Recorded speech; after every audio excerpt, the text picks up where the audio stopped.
بسم اللہ الرحمن الرحیم۔ السلام علیکم، میں ہوں بشار الصدیق۔ آئے دن ملک میں انٹرنیٹ کی بندش پر بات کریں گے۔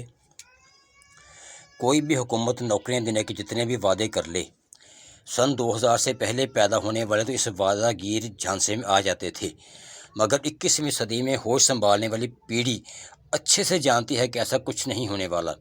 ایسے ملک میں جہاں ٹیکسوں سے اکٹھا ہونے والا 58% ریونیو، 131 ارب ڈالر مالیت کے قرضوں کی قسط اور سود میں نکل جاتا ہو، اس کے بعد انتظام و دفاع کے اخراجات نکال کے بجلی اور گیس کی قیمتوں میں مسلسل ہوش ربا اضافے سے جوجھ رہی معیشت کے پاس جب بچتا ہی کیا ہے کہ جس سے مطلوبہ روزگار پیدا کر سکے، گنجا نہائے گا کیا، نچوڑے گا کیا؟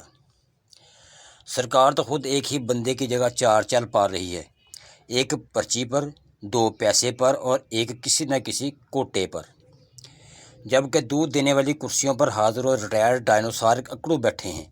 آخر ان کے بھی 100 اقارب اور 200 ان کے بچے ہوں گے۔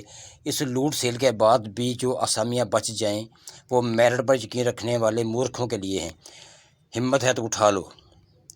ایسا ملک جہاں ہر سال آبادی میں اضافے سے ایک نیا نکارہ گواہ جنم لے رہا ہو، وہاں ایک گونگا رفتار معیشت آخر کتنوں کو کھپا لے گی؟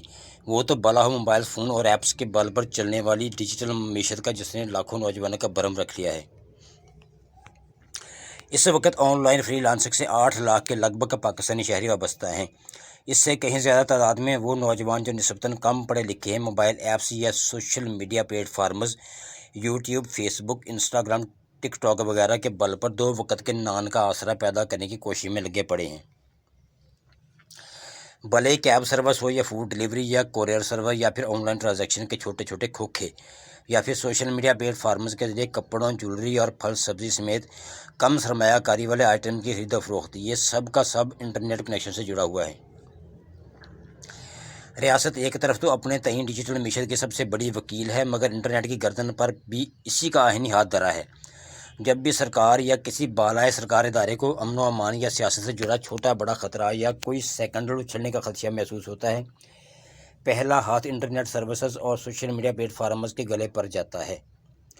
اگر کسی ایک دن پاکستان کے 4-5 بڑے شہروں میں نیٹ اور موبائل سروسز معطل ہو جائیں تو 1.5 سے 2 کروڑ ڈالر کا نقصان ہوتا ہے۔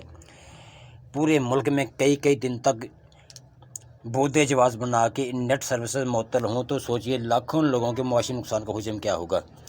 نقصان صرف معیشت کا تھوڑا ہوتا ہے، بیرونی سرمایہ کار اور آن لائن پلیٹ فارمز پر کام دینے والوں کا اعتبار بھی اٹھتا چلا جاتا ہے۔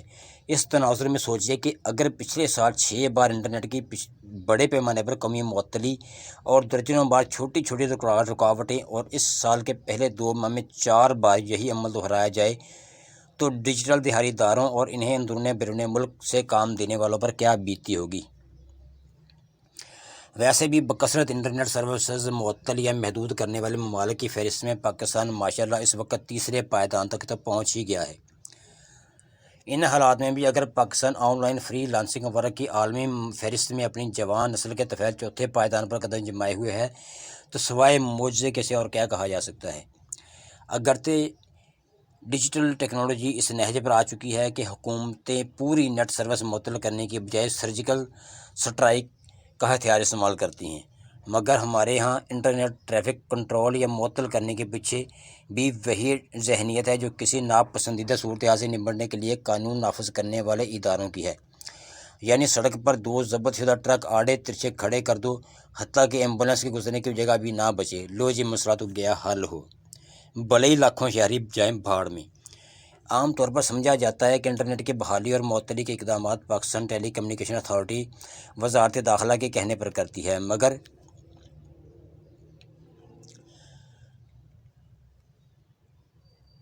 اکثریت پی ٹی اے اور وزارت داخلہ کو بھی علم نہیں ہوتا کہ کس نے انٹرنیٹ کی ٹریفک پر اپنا دست شفقت پھیر دیا ہے۔ صحافی جب متعلقہ سول اداروں یا وزارتوں سے رابطہ کرتے ہیں تو آج کل یہی جواب ملتا ہے کہ ہم نے تو ایسا کچھ بھی نہیں کیا، آپ دیکھیں کہ کہیں آپ کے کنیکشن میں تو کوئی مسئلہ نہیں، اور پھر یہی حکومتی عملداری انٹرنیٹ کی معطلی کی صفائی پیش کرنے کے بھی کام آتی ہے۔ وہ سارے جہان کی اٹائیں سٹائیں کرتے ہیں، پھر یہ کبھی نہیں بتاتے کہ اگر وہ اس کے پیچھے نہیں تو پھر کون سا زگوٹا جن یہ سب کر رہا ہے۔ شفافیت نہ ہو تو الفاظ کھوکھلے چنے بن جاتے ہیں۔ اب تو یہ عالم ہے کہ سرکار تعویل اگر مبنی بر سچ بھی ہو، تب بھی ٹھیلے والے سے لے کر موبائل فون سے مسلح رکشہ چالک تک حکومتی وضاحت پر اعتبار کرنے کو تیار نہیں۔ ایسے میں کون بیرون ملک گورا کالا مورخ یہ اشتہار سنے گا کہ آئیے پاکستان میں سرمایہ لگائیے، یہاں آپ کی منافع بخش انویسٹمنٹ محفوظ رہے گی۔ برائے کرم چینل کو لائک اور سبسکرائب کریں، بہت شکریہ۔